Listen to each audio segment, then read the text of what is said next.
বাংলাদেশের হিন্দু সম্প্রদায়ের পরিবারগুলো আজও ভয়ে দিন কাটাচ্ছে। রাতে ঘুম আসে না, দিনের আলোয়ও শান্তি নেই।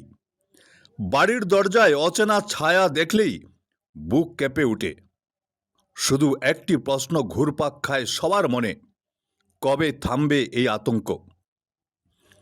বাংলাদেশ হিন্দু বৌদ্ধ খ্রিস্টান ঐক্য পরিষদ সম্প্রতি যে তথ্য প্রকাশ করেছে তা সত্যি চোখে অন্ধকার দেখাচ্ছে। 2026 সালের প্রথম 6 মাস জানুয়ারি থেকে জুন বাংলাদেশ জুড়ে 257টি সাম্প্রদায়িক হামলার ঘটনা সংঘটিত হয়েছে। এর মধ্যে 44 জন হিন্দু নিহত হয়েছেন 40টি ঘটনায়। পরিষদের নেতারা জাতীয় প্রেস ক্লাবে সাংবাদিক সম্মেলনে এই তথ্য তুলে ধরেছেন। আপনারা শুনে নিন তারা কি বললেন। বাড়িঘর, ব্যবসা প্রতিষ্ঠানে হামলা, ভাঙচুর, লুটপাট ও অগ্নিসংযোগ 102টি, অপহরণ, চাঁদা দাবি, নির্যাতন 38টি, হামলা, হত্যার হুমকি, নির্যাতন 47টি, কথিত ধর্ম অবমাননার অভিযোগে গ্রেপ্তার ও নির্যাতন 36টি, জোরপূর্বক বাড়িঘর, জমি, ব্যবসা প্রতিষ্ঠান দখল ছিল 66টি, অন্যান্য ছিল 29টি।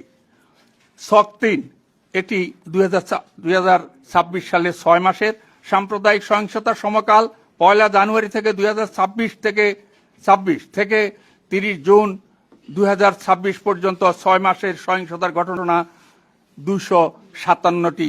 তারা বলেছেন হামলার ধরন আরও ভয়ঙ্কর হয়ে উঠেছে। 62টি ঘটনায় মন্দিরে আক্রমণ, প্রতিমা ভাঙচুর, লুটপাট ও অগ্নিসংযোগ হয়েছে। 47টি ঘটনায় বাড়ি, ব্যবসা প্রতিষ্ঠানে হামলা, অগ্নিসংযোগ ও লুট হয়েছে।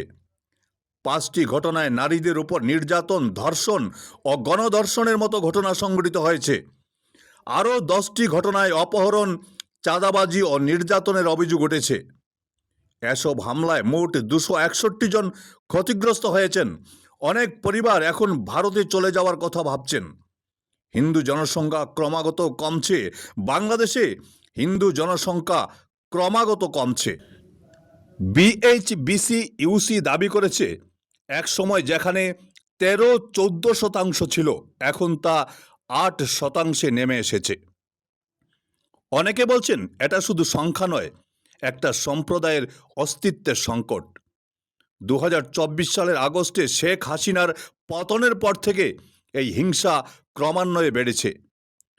পরিষদের তথ্য অনুযায়ী 2024 সালের শেষ 5 মাসে 2184টি ঘটনা সংঘটিত হয়েছে। 2025 সালে আরও 522টি, 2026-এর প্রথমার্ধে 257টি। মোট প্রায় 3000 ঘটনার মধ্যে বেশিরভাগই হিন্দুদের বাড়ি, মন্দির ও নারীদের লক্ষ্য করে। অনেক ক্ষেত্রে ব্লাসফেমি বা ধর্ম অবমাননার অভিযোগ তুলে মব জড়ো করা হয়। একজনকে মারধর করে শরীরে আগুন ধরিয়ে রাস্তায় ঝুলিয়ে রাখা হয়। এমন নৃশংসতা দেখে বিশ্ববাসী স্তম্ভিত হয়ে পড়েছেন। তারা প্রশ্ন তুলেছেন, আন্তর্জাতিক মানবাধিকার সংস্থাগুলো কোথায়?